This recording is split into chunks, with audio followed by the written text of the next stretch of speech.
آنے والا موسم ماہ سیام رمضان المبارک، یہ ہماری زندگی کے اندر یہ نور داخل کرتا ہے کہ میرا اللہ دیکھ رہا ہے۔ کڑکتی دھوپ، برستی گرمی، زباں کانٹا، ہونٹ خشک، گلا خشک، دروازہ مکفل، ٹھنڈا پانی دستیاب، لیکن ایک گھونٹ بھی حلق سے نیچے نہیں اتارتے کہ میرا اللہ دیکھ رہا ہے۔ وضو کرتے بھی احتیاط کرتے ہیں کہ میرا اللہ مجھے دیکھ رہا ہے۔ کرتے ہیں کہ نہیں کرتے؟ یہ نور ملتا ہے کہ نہیں ملتا؟ اس کو پھر جذب کر لینا چاہیے تاکہ یہ زندگی میں چھا جائے، کیونکہ جو رمضان میں دیکھتا ہے وہ غیر رمضان میں بھی دیکھتا ہے۔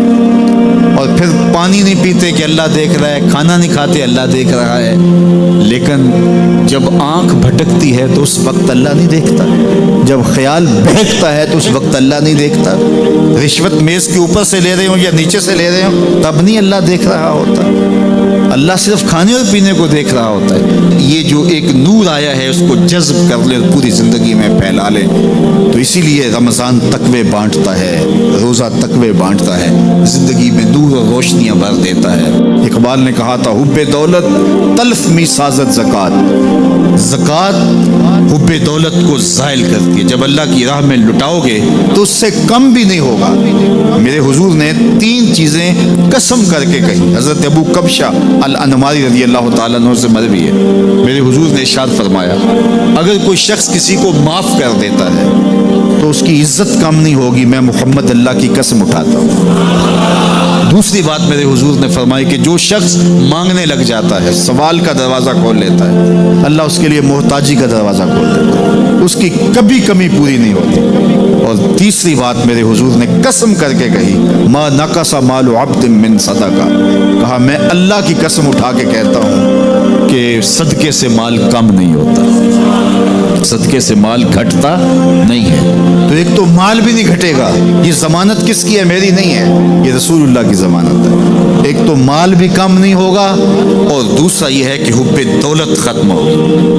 حب دولت تلف می سازت زکات، یہ ماہ سیام آ رہا ہے تو زکات سے حب دولت کو کم کیجئے، بلکہ صدقات دیجئے، نفلی صدقات کیجئے، غرباء کی مدد کیجئے، مساکین کی مدد کیجئے، اپنے غریب محتاج رشتہ داروں پہ غور کیجئے، ان کی مدد کیجئے، اپنی ہمسائیگی میں دیکھیے، پردے سے مدد کیجئے، ان کی عزت نفس بھی مجروح نہ ہو۔ یہ جو نمائش لگا کے 10 اخباروں میں چھپوا کے لوگوں کی مدد کرتے ہیں، اس سے گریز کیجئے۔ کبھی سوچیں کہ اگر آج کسی کی بیٹی لائن میں کھڑی ہے تو کل اگر یہ مرحلہ میری بیٹی کے لیے آ جائے تو پھر میرا مزاج کیا ہوگا؟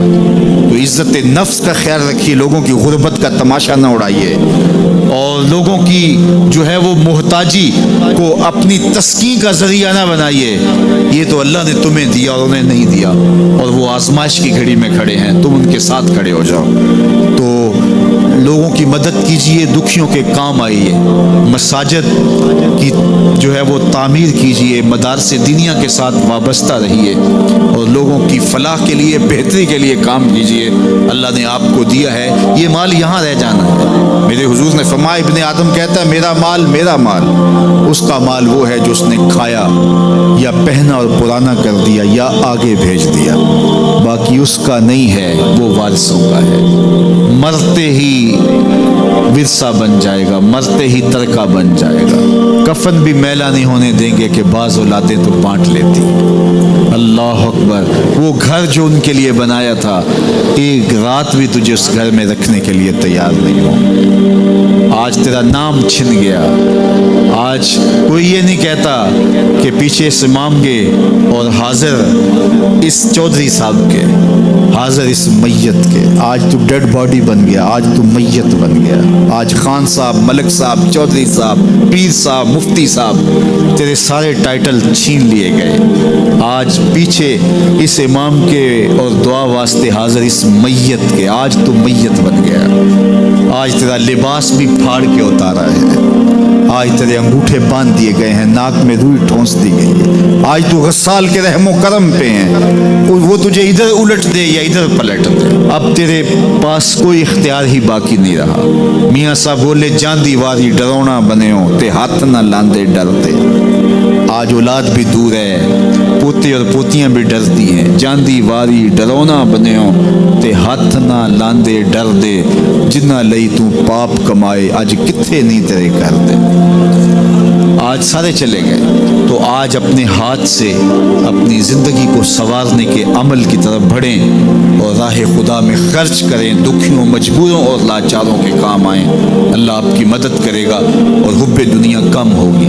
اللہ تعالیٰ جل شانہ نے سورہ عادیات میں پہلی 5 آیات میں قسمیں کی, پھر 3 آیات میں جو ہے وہ حضرت انسان کی وہ کمیاں, کوتاہیاں جن کی بنیاد پر باقی گناہ سرزد ہوتے ہیں ان کو بیان کیا, اور اس کے بعد پھر علاج بھی قرآن نے بتایا اور کس قدر اس کو چوٹ لگائی. افلا یعلم اذا بعثر ما فی القبور وحصل ما فی الصدور ان ربهم بهم یومئذ لخبیر. افلا یعلم اذا بعثر ما فی القبور. اے اکڑ کے چلنے والے, اے ناشکر انسان, اے دولت کے پجاری, وہ وقت یاد کر جب تو قبر سے اٹھایا جائے گا. اس وقت کفن بھی چھین لیا جائے گا. اب سب کو چھین لیا گیا, دولت, بینک بیلنس, تیری جائیدادیں, پلازے, گاڑیاں, گھر, کوٹھیاں, بنگلے, سب کچھ یہیں رہ گیا.